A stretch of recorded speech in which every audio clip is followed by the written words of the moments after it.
नमस्कार भावांनो बहिणींनो, तुम्हाला सांगते मी मॅटर काय झालंय.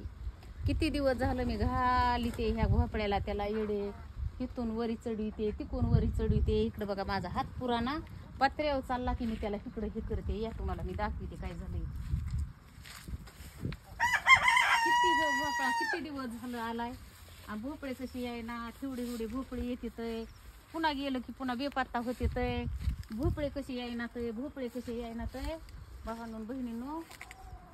आणि आज सकाळी इथं उंदराने इथं खोपा केलाय. उंदराने खोपा केलाय, खोप्यात किल्ले घातलेत आणि बोटावणी भोपळा झाला की उंदीर तुडीतोय खातोय. हे खोपा मी सकाळी पाडलाय आणि उंदीर पळून गेला. आणि इकडं बघा, तिकडं चला आपलं तुडूचं झाड आहे भोपळ्याचं. त्याला भोपळे बघू आपण. आणि त्याला पाणी टाकी मनाने वाकलंय आणि भोपळे येईना तर इथं बघा तिथं येईना तरी म्हणलं इथं कायची येते. आणि इथं आपल्या रानामध्ये केवढा भोपळा आलाय आणि निबर बी झाला. आणि त्या भोपळ्याला इडे घाली पण त्याचे सगळे उंदराने भोपळे खाली. भावांनो बहिणींनो, आपली साहेबी पुढच्या आठवड्यात काढा येणार. हे किती शेंगा आल्या ह्या बघा. ह्या शेंगा काय करायच्या, मीठ टाकून शिजवायच्या आणि खायच्या. लय भारी लागा त्यात, भुईमुगाच्या शेंगा सारख्या. आणि हे जे असते तसलं काय नको असते कॅल्शियम का काय. पाहून बहिणींनो, इथं तुम्हाला नाही दिसायची.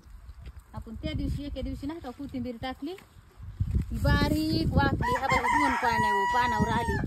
आणि त्याच्या आधी भावांनो बहिणीनं मी इथं कोथिंबीर टाकली होती बघा. इथं कायच भारी आली, बुचकेच आली. तुम्हाला दिसली का नाही. अशी कोथिंबीर महाग असते. आता इथं आहे, चला आता तुम्हाला ना नक्की दाखवते.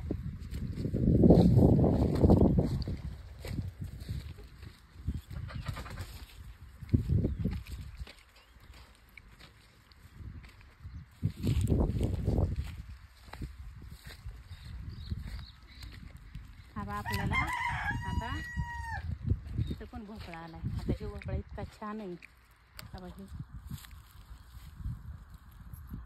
आता आज एवढा दिसतोय का,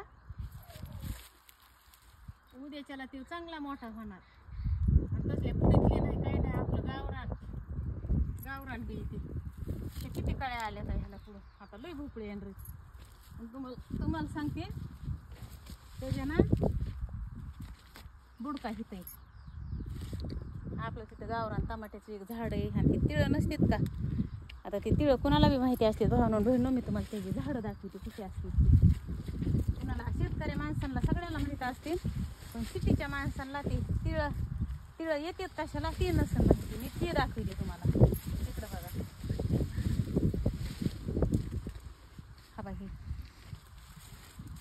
हे आपण सोयाबीन पेरताना ते थोडं टाकायचं. ते सगळ्या रानामध्ये आहे. आणि हे सोयाबीन काढायच्या आधी काढायला येतं. आणि काय होते, त्याचे बोंड पिवळे होतात आणि मग ते बोंड फुटत येत आणि मग त्यातून तीळ पडतो. हे सिटीतल्या माणसाला माहीत नसेल तीळ कसा असतो ती. हे पिकले वाळले ना, पालता केला की बदाच पडतो.